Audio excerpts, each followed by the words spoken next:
Quick disclaimer before we get into the video. What is going to be talked about right now can be applied to pretty much any other champion and any other lane with a few minor adjustments.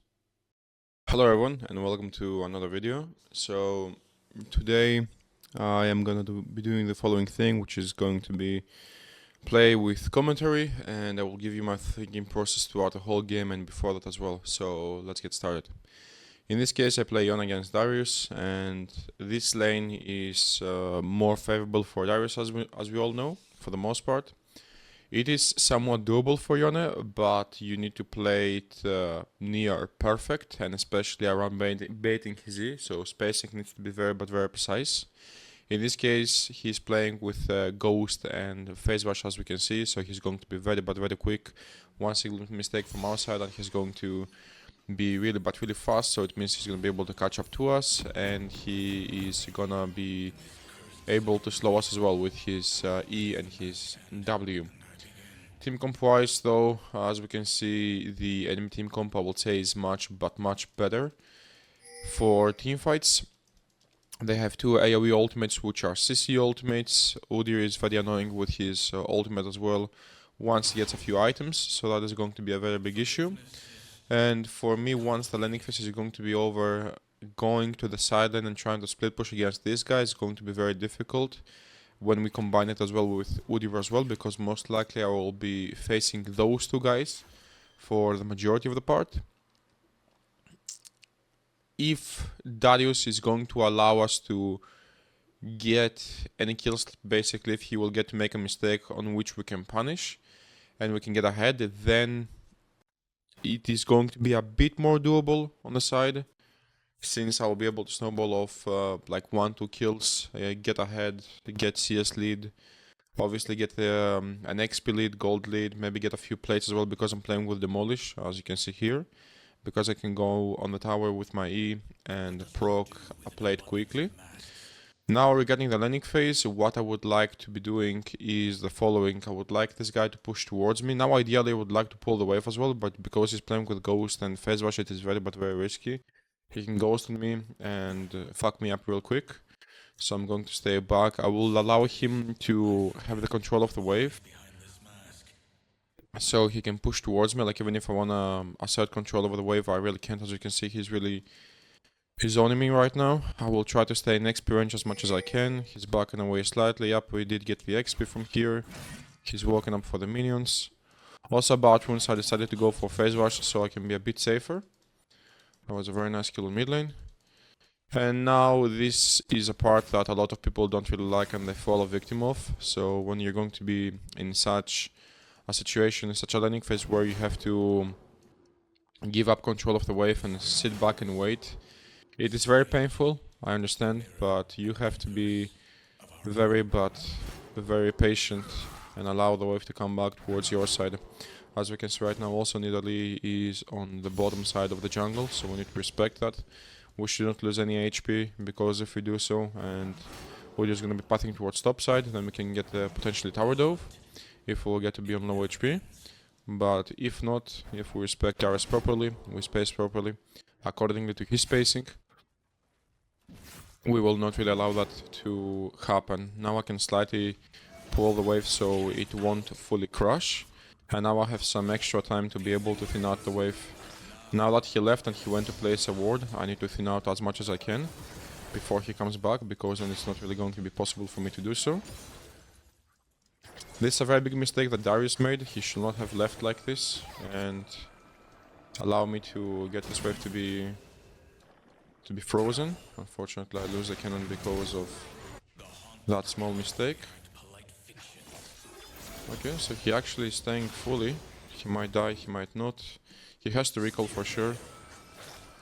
So now I will be confident that I can fast push the wave and make it crash under their tower. I have to utilize my AoE abilities as well to their maximum, so I can crash the wave as quickly as possible.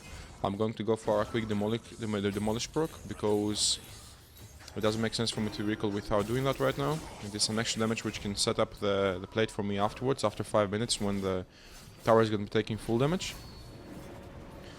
Now I need to wait for 20 gold to be able to get boots and dagger, so I'll just get boots. I will walk approximately... Actually, it won't make sense right now because my E is on cooldown.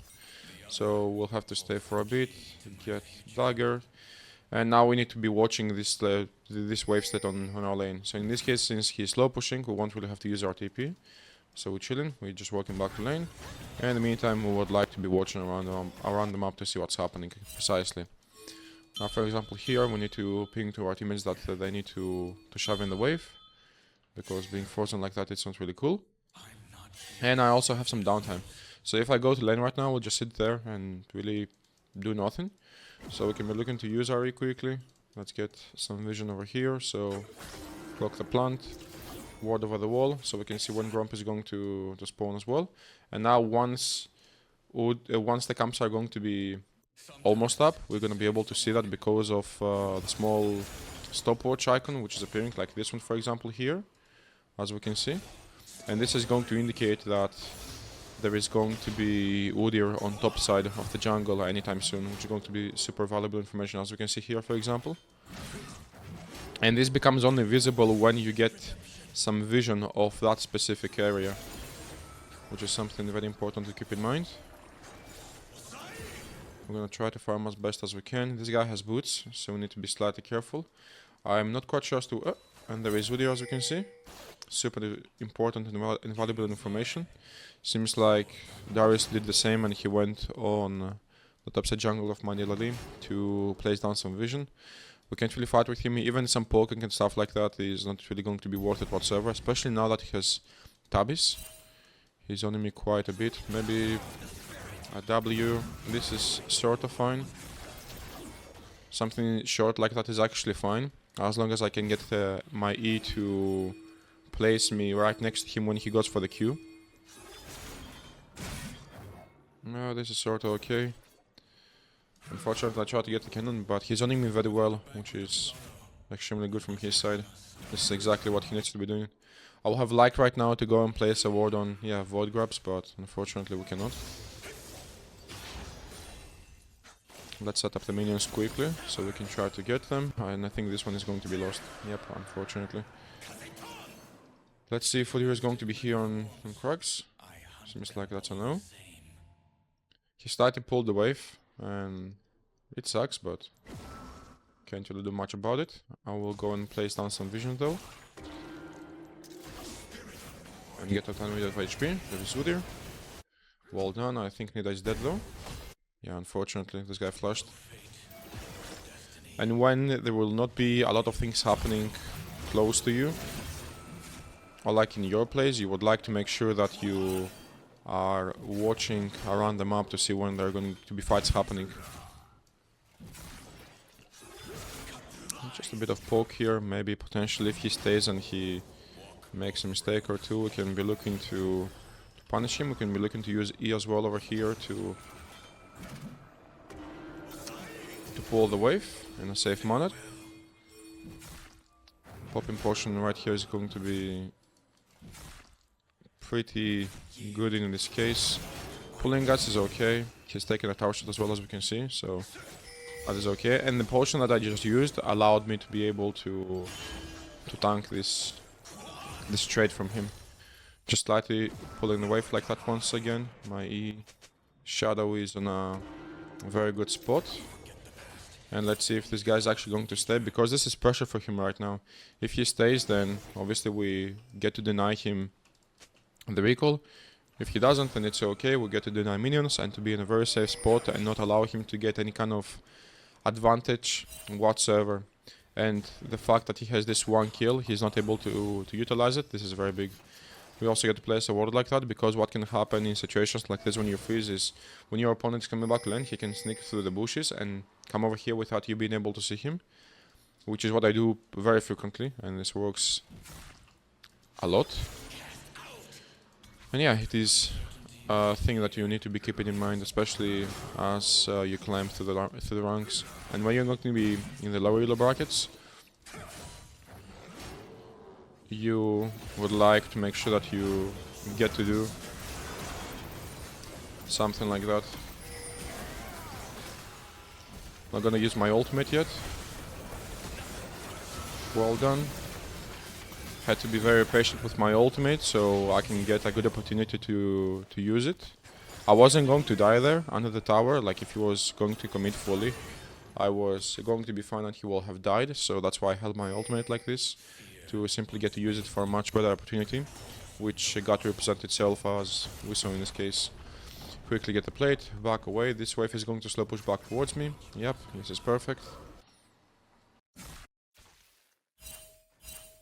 Maybe they can be looking for a kill over there. Let's see if Krags are up or not, because I took them before.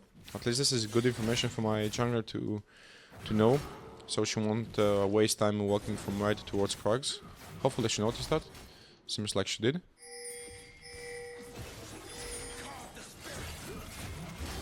Use RE once again, the same way that we did before, and not allow this guy to get the 5 stacks. Of course, for him it is super important. Yeah, now he's dead. We don't really have to force anything or make a mistake. So against Darius it is super important to not allow him to get the 5 stacks. And if you're going to be playing Yone or a champion who can dash on demand towards whatever direction he wants, you would like to just save that dash, that mobility spell for when he gets to use his Q, so you can time it and get to deny the damage from his Q, because it's not just more damage, it's also he gets to apply a stack on you, he gets to get a heal for himself as well, so it is very important to get to deny that from happening. Get filled with potions and back to lane. Let's see, will I have to use my TP over here? This guy's missing, he must be going towards mid lane. Also about pings, now that I got to ping quite a bit and use all of my 6 pings. Oh, hello. What the fuck? Is it here? No. What exactly are you doing, my friend? He must have flash, I think. What the fuck? So, what I was saying regarding pings is the following. So, for example, in that case, what happened? Darius was missing and it was way too suspicious, and what I was suspecting most likely is that he's going towards mid lane. So in that case, I ping danger pings, so on my teammates in mid lane to be careful, and like where to be careful about. I pinged about who exactly I'm talking about and from where exactly that guy is missing. So missing pings on top lane, 2 missing pings on top lane, 2 danger pings on mid lane, and then 1 or 2 pings about the champion that I'm talking about, in this case Darius. Ideally you would like to make it 2-2-2, so 2 missing pings, 2 danger pings, and 2 pings about the champion that you're talking about. This way you are getting the attention of your teammates first of all, and second of all you are giving the message across in the easiest, most simplest way possible to understand.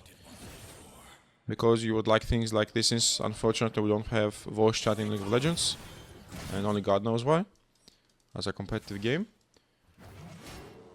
You would like to use pings in a very efficient way.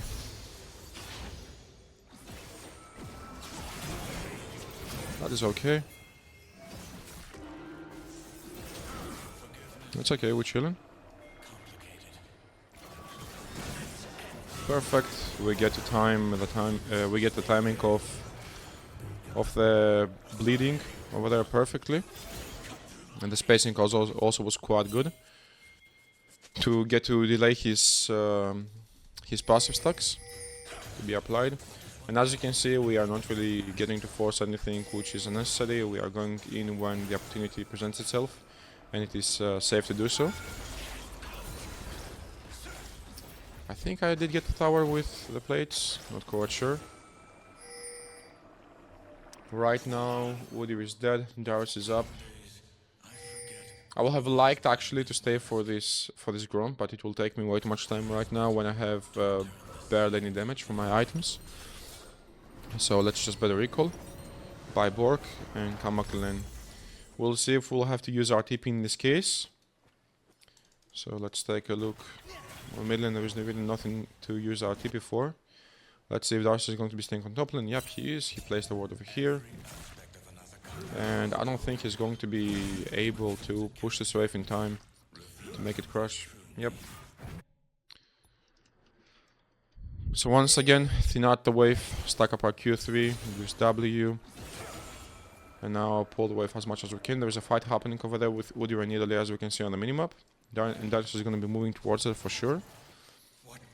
So I made sure to pull the wave just enough, so I can be looking to move. And the enemy team actually FFs. So GG. So that's a pretty clean game in general. From the laning phase to the mid game, and unfortunately in this case there was no late game. But if there was going to be a late game in this case, what I was going to be going for, or like my thinking process about it, it was going to be the following. So depending on the result of the laning phase that we will have, I was either going to go for split pushing for the majority of the game, or I was going to go for split push, apply some pressure with the waves on the side. So what exactly I mean by this is the following. Let me showcase you quickly. So there we go.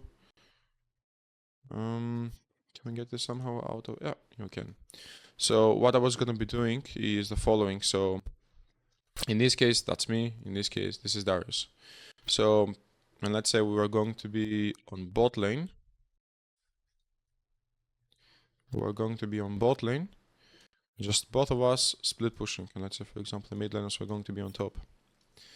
So what I was going to be looking to do is get to push the wave up to, let's say, approximately this point. So the pressure zone, there is something called pressure zone.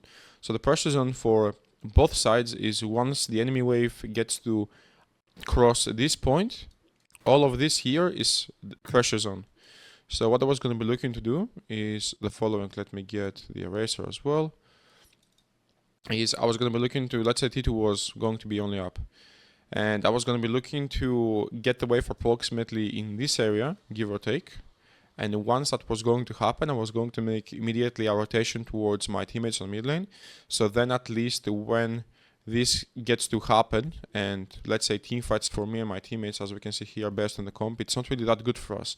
We don't really have such good synergy. Like Nida ultimate, not really useful for synergy. Nunu ultimate, he has to walk up to the enemy team, which means in this case 1, 2, 3 ranged champions, and then we also have Sisi from both Varus, Udyr, and Nico, and Poke from those three guys, like we said before, because they're ranged. And he wouldn't really be able to get an opportunity just for free.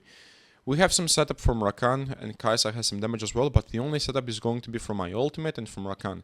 While the enemy team has a very good amount of poke, they have also 2 ultimates which they can synergize on very well. Udyr has his ultimate as well, on which he can be looking to use for poke and to just slow people down. So all in all, the enemy team comp is much better for team fights. So by me doing this, pushing away from bot lane, making it apply some pressure over here, and then moving towards mid lane, while the like my teammates and the enemy team is fighting and creating a 4v5 advantage is going to be pretty much the go-to. And getting, for example, to flank, for let's say like this, if the positions of just the 2 teams in this case was going to be approximately like this, I would have liked to go ahead and flank, so we can put the enemy team in a very awkward spot, and then the the engage from Rakan, so in this case the support, this guy, was going to be very valuable, because then this guy goes in, I go in from here, and like where exactly do they go? It's a very awkward position for the enemy team to be in, and this is where we get to create an advantage for ourselves and be able to win the team fights. Now, if it was going to be like in this game, where my teammates played fairly well, everything was in order, and there was nothing really going on strange, and the enemy team didn't really play that well, just because of team comp. They should have played this like much better. This should have not been that easy. But if they did play this better and we'll go into late game, I will be looking for exactly those kind of plays, or to potentially go ahead and make a catch, or like just simply catch somebody off guard into the enemy jungle, maybe just making a trap here and in this bush, this one, this one, this one. Maybe Drake is going to be spawning, so we can be looking to stay here, place a ward here, or stay here and place a ward here. So things like this we'll have liked to be looking for an advantage like that one. But as you saw in this game, when everything is going to be in order and there's nothing going to be really weird happening, you get results like this. You need to know how to make a game plan. Obviously, you need to know the strengths and weaknesses of your champion, of the enemy champion, be able to make some sort of a game plan and be able to stick through those goals that you have made for the laning phase for the whole duration of it. And some of them get to translate into the mid game as well, when you get to be facing your opponent, in this case Darius. In this case, let's say for example using E when he goes for the Q, for example, or just not allowing him to go for the 5 stacks, and so on, kiting him. Those things are valid in the laning phase, and they're also valid in mid to late game, which is something to keep in mind. This game gets to make things much easier. And yeah, this was the whole game. So hopefully you enjoyed it. If you have any questions, please let me know in the comments below, and I'll make sure to answer them as soon as I see them posted. So have a nice one, thank you so much for watching, and I will catch you on the next one. If you're serious about ranking up and feel stuck, forgivingbloodcoaching.com is the right place for you. You can be assured with high quality coaching, many options to choose from, flexible work hours, and because we believe in what we do, we offer a money back guarantee if you fail to reach your goals while actively following our guidance. Don't believe me? Check out the results and what our students have to say. So what are you waiting for? Try this free by clicking the link in the description below and get the rank you've always been dreaming of.